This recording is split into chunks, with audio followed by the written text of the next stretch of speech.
Top Med Talk. Desiree Chappell here with Top Med Talk.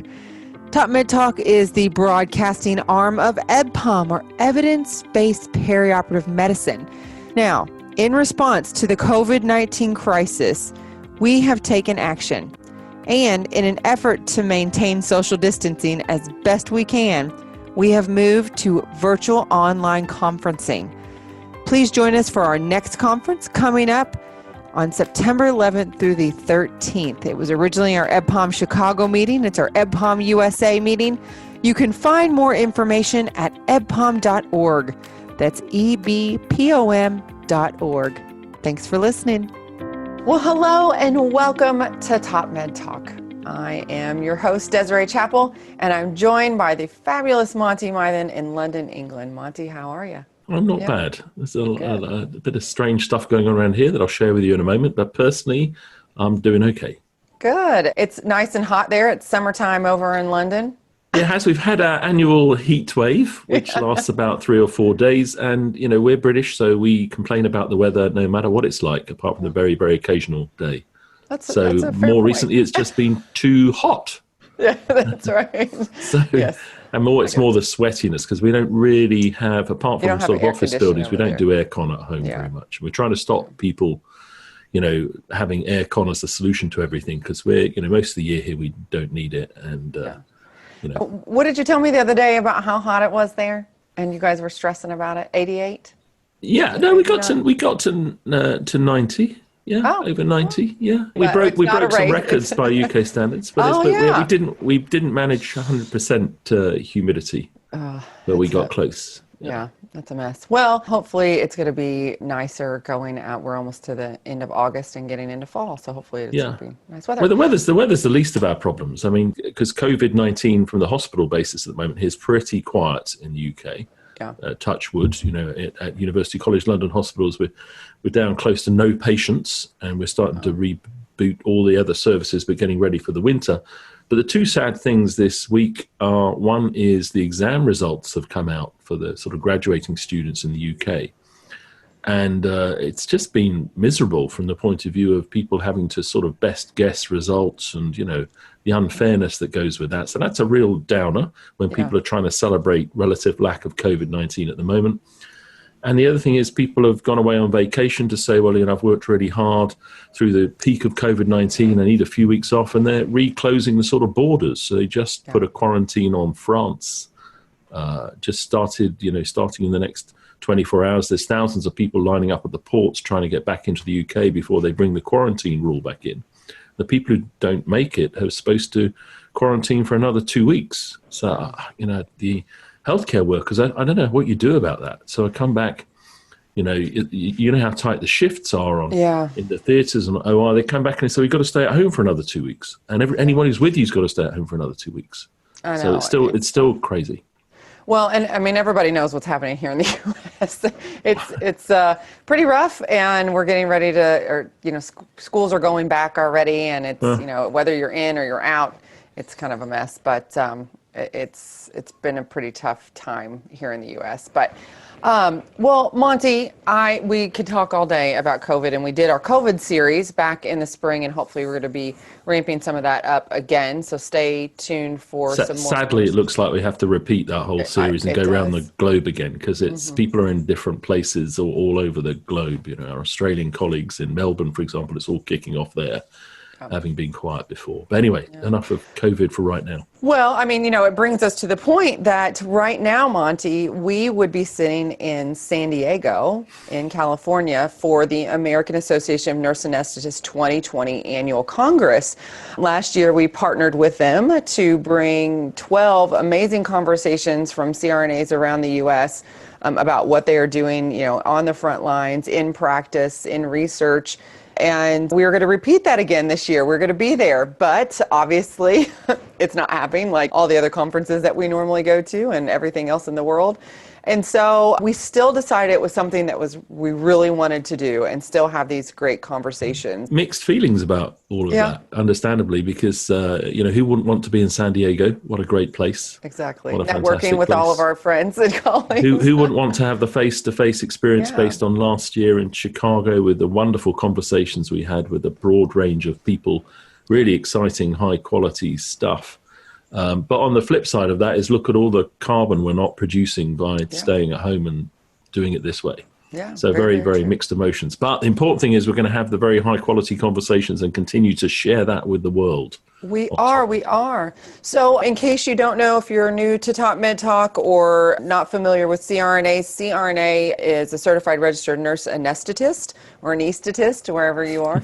And I actually am in fact a nurse anesthetist here in the U.S. in Louisville, Kentucky. And we are part of an organization called the American Association of Nurse Anesthetists. So that's kind of a little bit of background about that. And without further ado, I would like to introduce our first guest, who is a fellow CRNA, who is going to be talking to us about a very important topic that she presented for this year's annual Congress, which went all virtual, which will be really cool to visit that. But her presentation was entitled "The Opioid Crisis Gripping America: Pain, Euphoria, and the Creation of a New Surgical Complication. Are your patients safe?" And joining us today is Jennifer Lanzillotta-Rangeley. Jennifer, welcome to Top Med Talk. Thank you, Desiree. Hello, Monty. How are you? Hi, Jennifer. I'm good. What a great name. How'd you manage that bundle? It's fun. I love the hyphenation. That's good. A lot. Yeah, it is, but it's great. Is that Italian, part of that? Part of it is Italian, yes. Yeah. So Jennifer, tell us where you're coming to us from. So I am in Cincinnati, Ohio. I'm a PhD researcher at the University of Cincinnati, right here in Ohio, close to you, right? But my practice is actually about an hour away in a rural community. So I practice at a critical access hospital. It's a CRNA only group. And the area that we're in was one of the original hotspots of the opioid epidemic. So my research is in things that have to do with the opioid epidemic, very pertinent here. Yeah, absolutely. That's one point that I was going to make.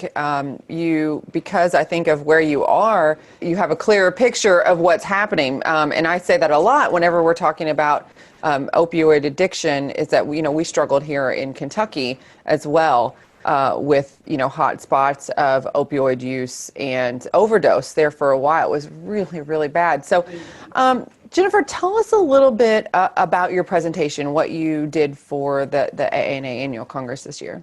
So my research originally was to look at how many patients develop prolonged postoperative opioid use after surgery. And then I used the results of that and looked at some other studies that came out about the same time as mine to look at, are our patients safe and are we doing what we should be doing to protect them when they come in for surgery? It looks like 4 to 6% of our patients who are opioid naive are still using opioids 90 days or more after surgery, which is far beyond the time for healing. And opioid naive is usually defined in these studies as no opioid prescription in the past 12 months. Wow. So that's a percentage. Yeah. So that's over one, if I'm right, there's over 1 in 20 people who hadn't taken an opioid in the previous year after surgery are still on it. Now, are they on it because they need it, or are they hooked on it? Do we know that, Jennifer? So that's a good question. And are they on it because they had a surgical complication or something like that? And we did exclude patients who had a repeat surgery or who were in the hospital longer than they should have been, et cetera. There could have been some that needed it. But to have 1 in 20 patients still using opioids more than 90 days begs the question of why are they still on it? And I would submit that opioids are great for pain control and they're very necessary for a lot of what we do. But what opioids are really good at is numbing emotional pain. And we also looked at those factors to see what factors do these patients have in common. And what we found is a lot of anxiety, depression, post-traumatic stress disorder, things like that. So, we need to really take a look at our patients and why are they still using these opioids at 90 days. Do we have any idea about the percentage of patients that come in? I just thought about this, that come into us with high anxiety and depression, like what those rates are? Do we know? Does anybody know that? Jennifer, did you guys look at that? Well, that's a fantastic question. I would have to go back and look at my cohort to see how many of the patients had anxiety and depression. I don't know. I can only say anecdotally from the charts that I look at what I see on a regular basis. And I definitely see quite a few patients with a diagnosis of anxiety and depression. Yeah, absolutely. I was just thinking that, I mean, so many patients, and you just look at their med list, even if it's something that's not listed as a primary, issue, they definitely are on meds that would be prescribed for that, for sure. And that puts us at higher risk afterwards, right? And our experience, in the UK, when we've tried to look at this more closely, there are the patients who have a diagnosis of anxiety and depression, which they report to you in your detailed history.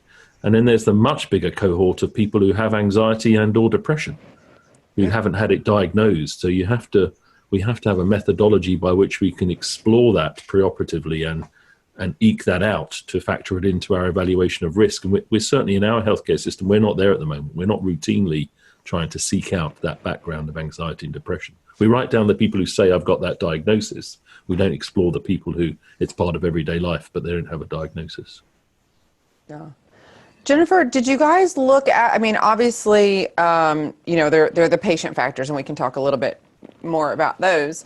But did you look at prescribing methodology and prescribing habits of us? Because one of the things that we've highlighted in Top Med Talk and through EBPOM, which is evidence-based perioperative medicine, we had a meeting a couple years back where we talked to Matt McAvoy from Vanderbilt, so someone in Tennessee, dealing kind of with this too. And the title of his whole presentation and the whole thing that we did was called "Can We Kick the Habit?" And that's us as providers. So did you guys look at that? And can you speak to that a little bit? We did look at that. We thought that was very important to look at what we are doing. And what we found is the more opioids a patient receives in that initial post-operative prescription, the higher the chance that they're still using opioids at 90 days. We also found that each prescription refill that the patient receives puts them at higher risk. So we looked at a 0 to 30-day window, and if you had a prescription refill in that 0 to 30 days, you were more likely to get a refill in 60 to 90 days. And when we looked at if you got a refill in 60 to 90 days, you were more likely, again, to get a refill at 90 days or more. So the more opioids we give people, the higher the chance that they're still going to be using post-operatively. Yeah. Did you look at, we've talked a lot about opioid use on Top Med Talk. And one of the things that became clearer to us is whenever we started talking to different providers and those that were looking into this is that surgeons would be prescribing a crazy amount of opioids post-operatively. So sending patients home with, 60 to 120, Lorataz or whatever it was. What did you guys find in that? That's exactly what we found is when you give those high prescriptions, you're putting your patients at risk. Something that people aren't thinking of is when you give those high prescriptions, you're putting your patients at risk for an overdose. So we've looked at, should they also be going home with a prescription for naloxone? Oh, wow. So what some researchers, go ahead, did you want to explore that? Well, that just kind of blows my mind. Did you just say that if you're sending somebody home with that many prescription or with that many pills that you send them home with a naloxone as well? That's correct. That's a new recommendation that if you're going to send them home with that high of an OME, you're putting your patients at risk for an overdose or a family member if they have access, if you're not locking them up appropriately. So you should also be sending them home with naloxone. So my gut reaction, my immediate knee-jerk reaction to that is don't do the first bit. Just as opposed to, saying, let's send a bigger sack and let's send double doses of naloxone because they're twice as risk. What's the challenge in just cutting out the first bit? Is it geography? Is it distance? Is it access to secondary prescriptions? Well, I think a lot of it is educating our providers. Yeah. And another thing that we've started doing in our area in Ohio is we're limiting the number of prescriptions that can be written. So you can only write a prescription for someone who comes in with acute pain for, say, 7 days. Right? And in some instances, it's 3 days. So we're legally limiting the amount that prescribers can prescribe. We also have what we call the ORs in Ohio, where every time a patient in Ohio receives an opioid prescription, they go into a database. That way it eliminates a lot of the doctor shopping so that the next provider can look and see when the last prescription was written. So it doesn't help if they go to Kentucky or Indiana to get a prescription, but it does limit it at least within our state. Yeah. Well, I know within Kentucky, excuse me, we do that as well. So we've really put a limit on the number of narcotics that can go home with a patient that can be prescribed at a time, and refills and that kind of thing. And we do have a database, Casper, I believe is what it's called, that people are registered on. So, I mean, it is accountable. You are accountable for the narcs that you're taking. I'm just blown away that like prescribing naloxone would be an option. Like, are you guys, so I guess let's transition a little bit from, what's going home to what we're doing intraoperatively and as anesthesia providers that we could possibly be reducing the number of narcotics that patients would, one, need, and two, have to have postoperatively. Are you guys working on those types of protocols, or did you look at that? So yes, we are. That was our next step. And Monty touched on a little bit of what we're doing. We were screening some of our patients. We're educating our patients on what they should take, how to dispose of their opioids so they're not hanging around, how to lock them up and keep it so no one else is using them. But in the hospital, there are a lot of things that we can do. What's really important, and I want to emphasize, is we need to control our patients' pain. We don't want patients having a lot of pain post-operatively for multiple reasons. One, it's unethical. And two, it can lead to chronic pain if you don't manage the acute pain. So, I want to say first and foremost, we need to manage our patients' pain. We don't want to take opioids away and have our patients suffering. I want to be clear about that. But we have seen a lot with the ERAS protocols, with regional anesthesia, with multimodals such as IV Tylenol, Toradol, ketamine. There are other options that we should be exploring. Some people are running, lidocaine drips and doing other things, giving magnesium. So there are a lot of options that researchers are exploring to help control the pain intraoperatively, and then that often decreases the amount of opioids you need postoperatively. Yeah. Jennifer, are you seeing any attempts at opioid-free analgesia, which we've had various different reports from various different people to say it's perfectly capable of delivering high quality anesthesia and pain relief for major surgery without touching opioids? Have you seen much of that? Yes, I know that we are definitely seeing opioid-free anesthesia start to take off. And I've done some opioid-free anesthesia. For instance, I had a patient come in who had just been through the court system and was due to start her Vivitrol shot. And we're like, well, you can't take that before surgery, but let's see what we can do. So we did a complete opioid-free anesthetic for her. And we were able to send her home with no opioid prescription, but with a phone number to call in case she was having pain that could not be controlled. And she went through the surgery beautifully, used no opioids post-op, got her Vivitrol shot, and is doing well in her recovery. So opioid-free anesthesia is definitely a possibility.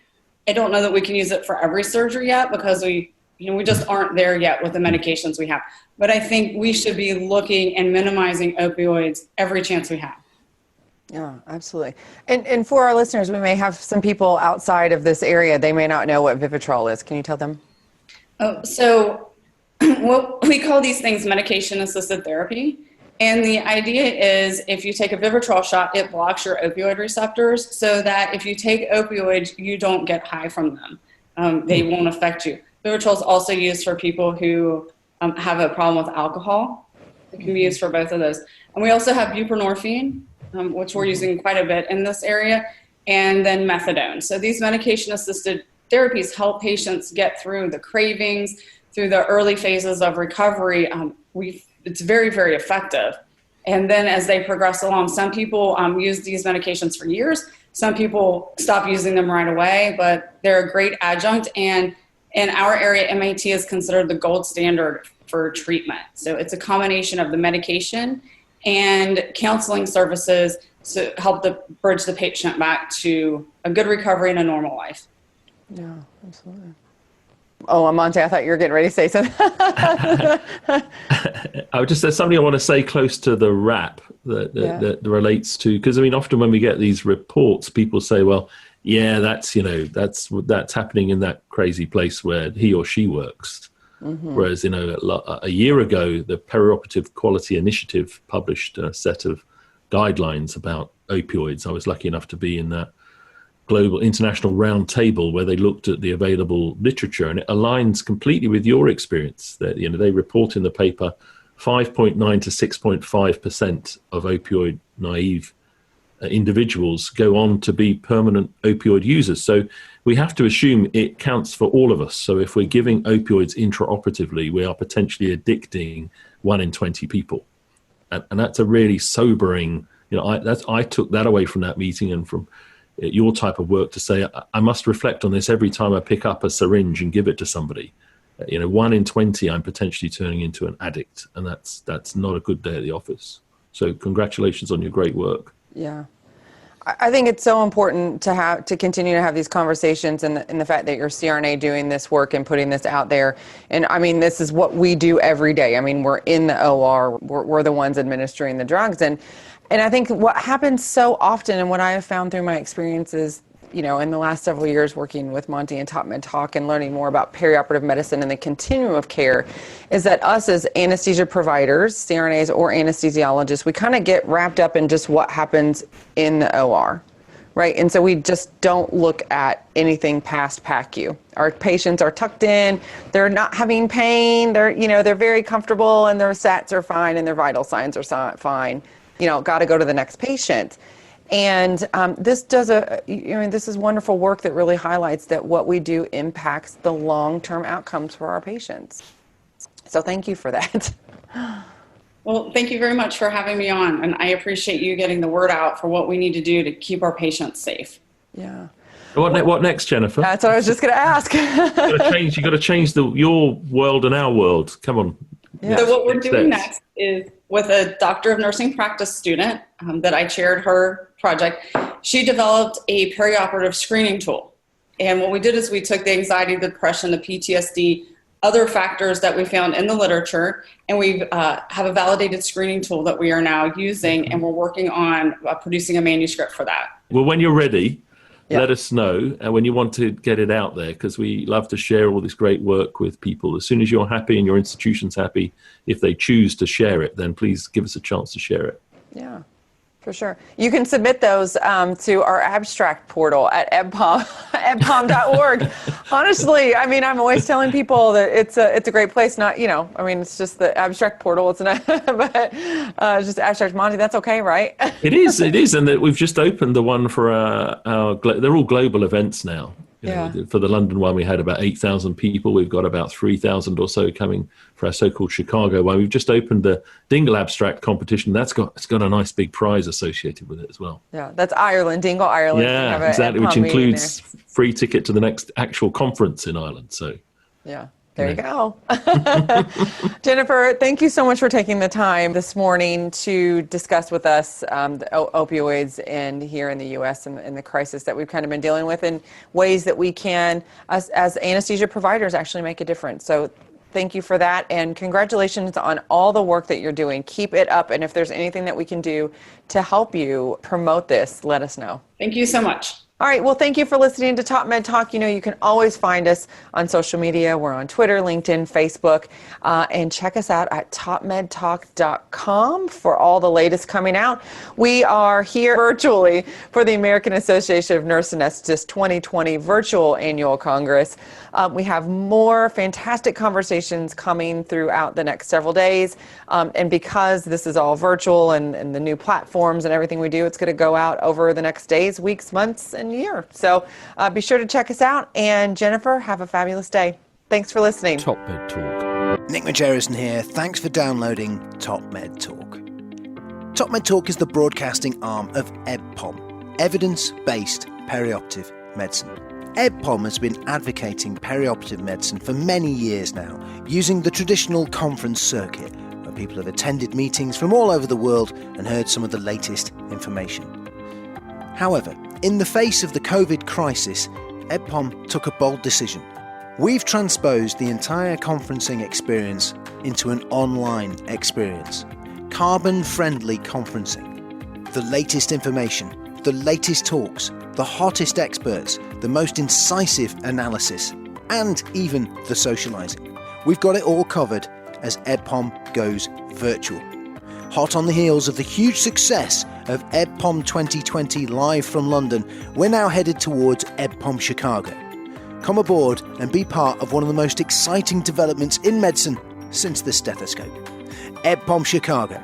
Get yourself to edpom.org now and guarantee yourself a place at one of the most exciting conferences in the world.